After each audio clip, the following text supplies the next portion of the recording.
መልእኽቲ ሐዋርያ ጳውሎስ ናብ ሰብ ኤፌሶን ምዕራፍ 6 ካብ 10 ክሳብ 17 ብዝተረፈስ ኣሕዋተይ ብጎይታን ብጽንዓት ኃይሉን በርትዑ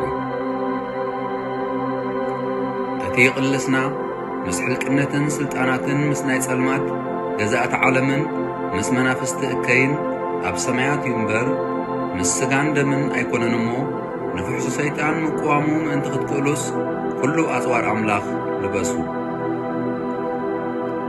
ስለዚ በተኣኪት መዓልቲ ምቁዋም ምእንቲ ክትክእሉ ኩሉ ምስ ኣስለጥኩምውን ደው ክትብሉስ ብዘሎ ኣጽዋር ኣምላኽ ኣልዕሉ።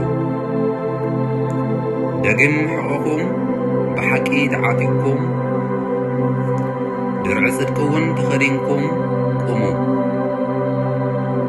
ነቲ ናይ ወንጌል ሰላም ምድላው ኣብ ኣጋርኩም ከም ኣሳእን ኣቲኹም ደው በሉ። ምስናይ እዚ ኩሉ ነቲ ናይቲ ክፉእ ርእሱን መንትግ ዘበለ ከተጥፍእሉ እትኽእሉ ዋልታ እምነት ኣልዕሉ። ናይ ምድሓን ቁራዕ ርእሲ ኣእትዉ። ናይ መንፈስ ሰይፍ እውን ማለት ቃል ኣምላኽ ሓዙ።